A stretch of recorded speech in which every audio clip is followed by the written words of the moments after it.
Hello, I'm Ken Hardman, and this is my wife, Verena. Mm-hmm. In a previous introductory video, we explained that our book, A Better Way to Marry, reveals the paradigm shifts that are needed for the way that people think about love and marriage, parenting, and family. Consider, for example, the pessimistic presumption that part of growing up and becoming mature is to have your heart broken many times. Mm-hmm. It is regarded as popular knowledge and normal. It is embedded in the core of our Western culture. Just go to the book section of Amazon.com. Mm-hmm. Type in the search box the words broken heart. You will see more than 10,000 book titles that result. In the digital music section, there are more than 20,000 songs with broken heart in their titles. Ideas have consequences. Believing in the inevitability of broken hearts can predispose you to be cynical about the possibilities of caring, faithful, honest relationships between a man and a woman. There's a need for paradigm shifts, from love sickness to love fitness. There's a need for a better way to marry that is safer and a smarter way. Mm-hmm. In this and the next short videos, we will talk about the 7-step decision-making process through which to evaluate an individual's preparedness for marriage. It is a family approach that enables a safer, smarter way to make well-informed, wise decisions about how and whom to marry. Mm-hmm. It also strengthens the platform of trust and partnership between single adults and their parents. Yeah. Well, let's begin with step 1.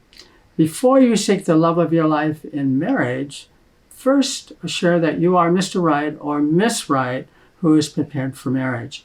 Sounds like common sense, doesn't it? But common sense is not always common.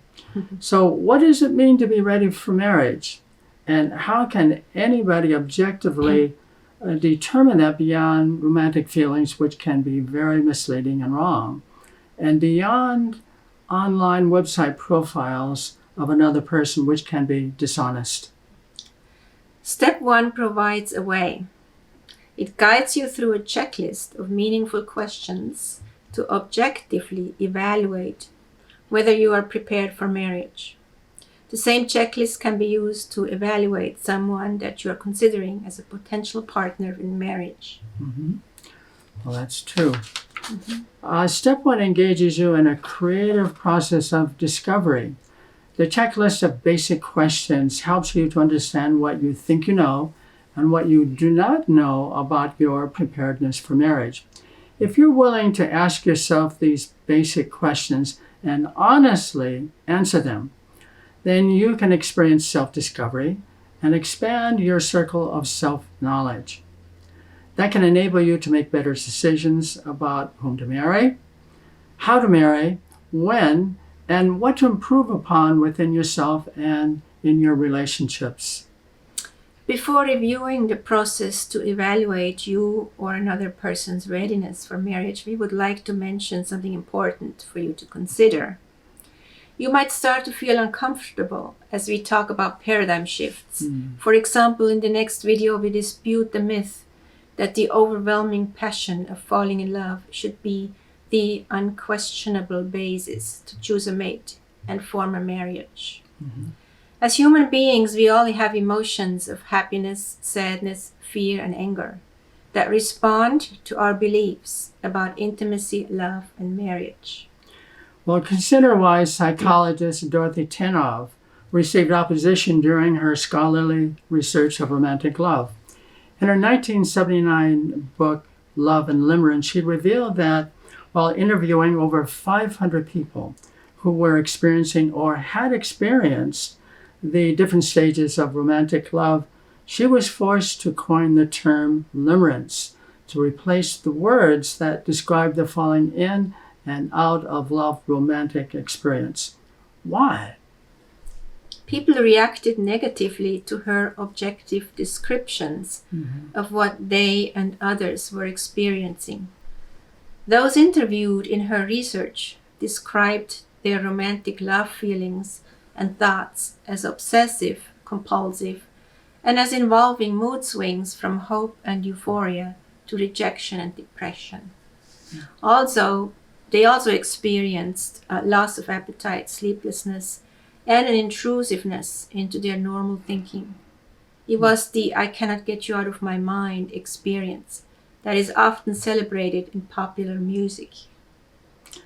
Advocates of falling in love also feared that when Tenoff described it in less than positive terms, that it would cause something precious to be destroyed. Mm-hmm. They felt fondly of those with whom they had had love affairs, even though their hearts had been broken by them and they had suffered pain and anguish. Mm-hmm. At the same time, there were those who had not fallen in love and who felt that they had missed something important in their lives, or felt judged as unable to have euphoric, passionate relationships. The word love in the English language has many meanings. Mm-hmm. Therefore, people can loosely use it in surprising ways. Considering that it was a no-win effort to critique falling in love and romantic love, she put it behind the protective veil of the nice-sounding word limerence, to minimize any knee-jerk criticism that you might receive.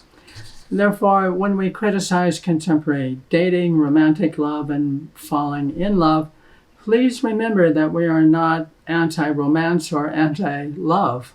We are pro-true romance and pro-true love. Mm-hmm. We do not advocate false romance or false love. We are addressing the need for paradigm shifts, such as from love sickness to love fitness, from falling in love, something unintentional that happens to you, like accidentally falling into a ditch, to intentionally growing in love. We're addressing the need for a safer, smarter way to marry. Mm-hmm.